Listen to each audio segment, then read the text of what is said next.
जादूपुर गांव में सुनील नामक एक गरीब मजदूर रहता था।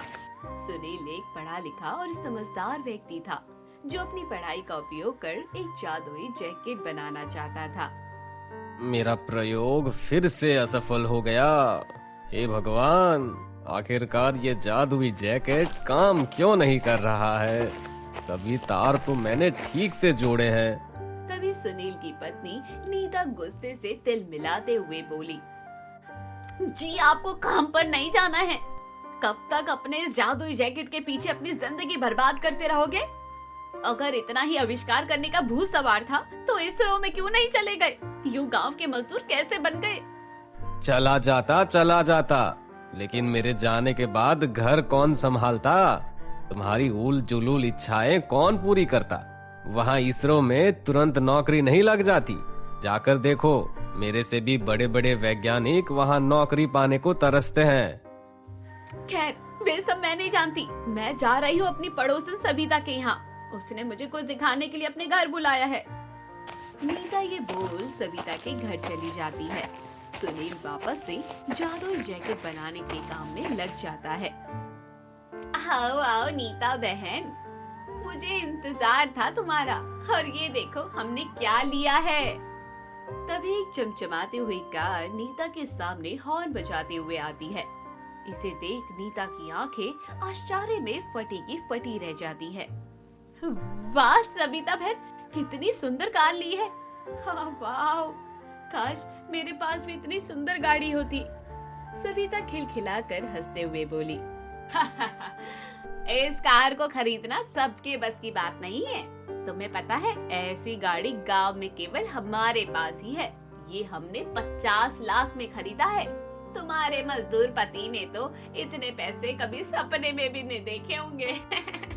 नीता गुस्से से तिल मिलाते हुए मन ही मन में बोली, कलमोही मुझे नीचा दिखाने का कोई भी मौका नहीं छोड़ती। इसे तो एक दिन मैं जरूर सबक सिखाऊंगी। तभी सविता के दोनों बच्चे भी आकर कार में बैठ जाते हैं। सविता का पति रॉबिन गाड़ी की हॉर्न बजाते हुए कहता है, जल्दी चलो भाग्यवान, नैनीताल जाने के लिए लेट हो रहा है। वहाँ के खूबसूरत पहाड़ों को देखने के लिए तो मेरा मन अभी से मचल रहा है। ठीक है नीता बहन, अब हम सभी जा रहे हैं नैनीताल घूमने। सोचा था तुमको भी साथ ले चलूंगी, लेकिन मेरी कार में रॉबिन और मेरे अलावा केवल 2 ही लोग और बैठ सकते हैं।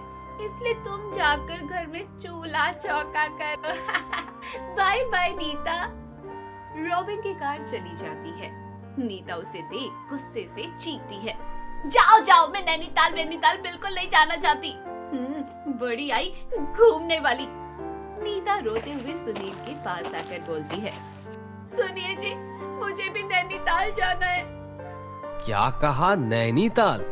लेकिन वहाँ जाने में तो बहुत पैसे खर्च होंगे, और तुम्हें तो पता ही है कि हमारा बजट उतना नहीं है।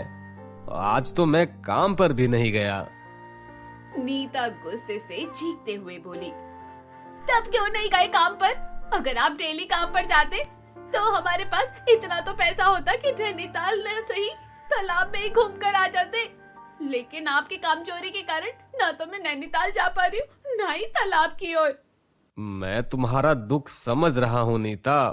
काश ये जादुई जैकेट चालू हो जाता तो हमारी सब परेशानी दूर हो जाती, लेकिन न जाने ये कम वक्त चालू क्यों नहीं होती।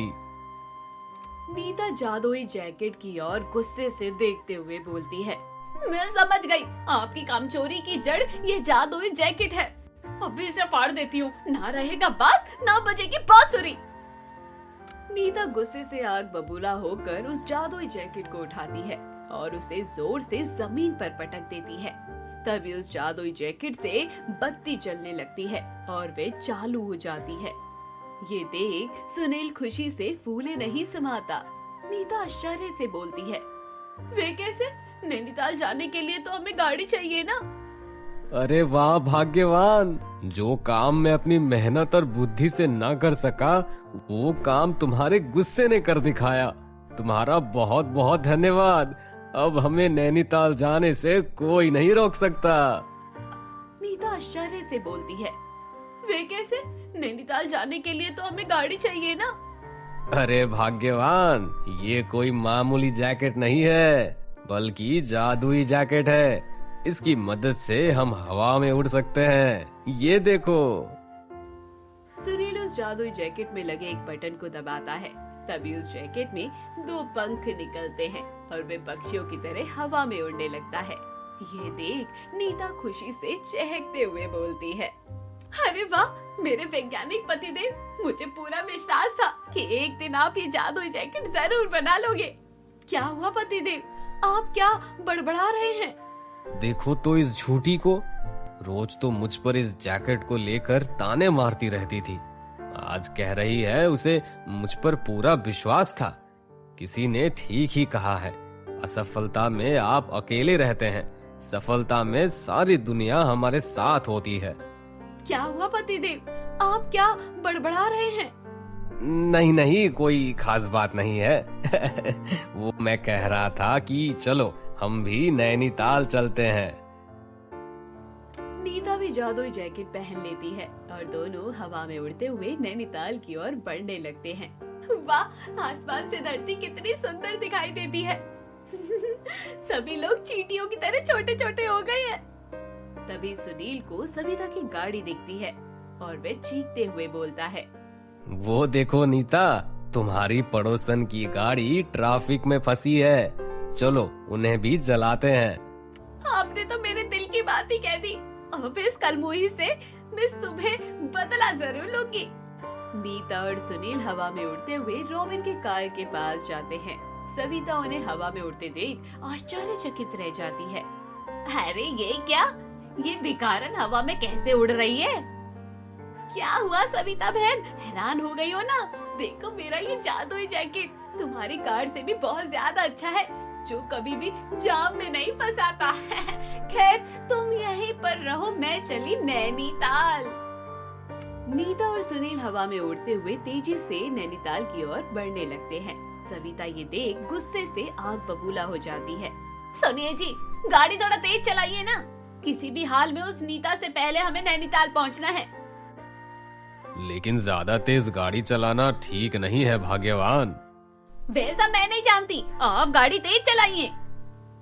रॉबिन गाड़ी तेज चलाने लगता है और नीता और सुनील को पीछे छोड़ते हुए आगे निकल जाता है। तभी नैनीताल के एक पेड़ से टकराकर उसकी गाड़ी का एक्सीडेंट हो जाता है। देखा भाग्यवान, मैंने कहा था ना कि गाड़ी तेज नहीं चलाते हैं। हो गया ना एक्सीडेंट। आप चिंता मत करिए जी, इसकी कीमत मैं उस भिखारन नीता से जरूर वसूल करूंगी। आप बस देखते जाइए। दूसरी ओर नीता और सुनील उड़ते उड़ते नैना झील के पास पहुंच जाते हैं। वाह कितना सुंदर झील है ना, चलिए यहीं रुकते हैं, मैं कुछ खाने को भी लेकर आती हूँ, इसी बहाने पेट पूजा भी हो जाएगी। नीता और सुनील नैनी झील के पास रुककर खाना खाने लगते हैं। आहा, ये है तो साधारण रोटियां ही जो हम अपने घरों में खाते हैं, लेकिन इस खूबसूरत नजारे के बीच इसी रोटी का स्वाद बहुत बढ़ गया है ना? बिल्कुल सही कहा जी, चलिए उस जादुई जैकेट को उतारकर थोड़ा आराम कर लेते हैं, फिर हम पूरा नैनीताल घूमेंगे। नीता और सुनील जादुई जैकेट को उतारकर किनारे रखकर सो जाते हैं। तभी उधर से रॉबिन और सविता गुजरते हैं। उनकी नजर जादुई जैकेट पर पड़ती है। वे देखिए जी, इसी जादुई जैकेट की मदद से वे आसमान में उड़ रहे थे। चलिए इसे चुरा लेते हैं, इसी बहाने हमारा जो नुकसान हुआ है उसकी भरपाई भी हो जाएगी। सविता और रॉबिन उस जादुई जैकेट को पहन झील के ऊपर हवा में उड़ने लगते हैं। तभी वे अपने आप धीरे धीरे नीचे आने लगते हैं और झील में डूबने लगते हैं। अरे ये क्या हो रहा है? ये उड़ क्यों नहीं रहा है? कोई बचाओ हमें। बचाओ बचाओ, हम डूब रहे हैं, बचाओ। सविता और रॉबिन की चीख पुकार सुन नीता और सुनील जाग जाते हैं। अरे ये क्या, वे तो डूब रहे हैं। ये सब उनके बुरे कर्मों का फल है। चले थे हमारा जादुई जैकेट चुराने। लगता है इस जादुई जैकेट की बैटरी खत्म हो गई है, इसीलिए वो उड़ नहीं पा रहे हैं। मैं अभी उन्हें बचा कर आता हूँ। सुनील झील में गोता लगाता है और सविता और रॉबिन को सुकुशल वापस निकाल लेता है। ये देख सविता को अपनी गलती का एहसास होता है। हमें माफ कर दो नीता, अब मैं कभी तुम्हें नीचा नहीं दिखाऊंगी। अगर आज तुम्हारे वही पतिदेव जिसे मैं मजदूर कहकर चिढ़ाती थी, अगर वो नहीं होते तो हम दोनों मर जाते। नीता सविता को माफ कर देती है। रॉबिन और सुनील ये देख बहुत खुश होते हैं। वैज्ञानिक सुनील उनके एक्सीडेंटल कार को भी ठीक कर देता है और वे सारे उसी कार में बैठ हंसी खुशी नैनीताल घूमकर घर आ जाते हैं। जल्द ही सुनील के इस आविष्कार की चर्चा दूर दूर तक फैल जाती है और वहीं वह एक वैज्ञानिक बन जाता है। तो दोस्तों, कैसी लगी कहानी कमेंट बॉक्स में जरूर बताना और हमारे इस प्यारे से चैनल को सब्सक्राइब करना। गांव में कोई भी काम न मिलने के कारण वे मजदूर भले ही था, लेकिन उसने अपनी विद्या का सही आचरण किया और उससे वैज्ञानिक बना।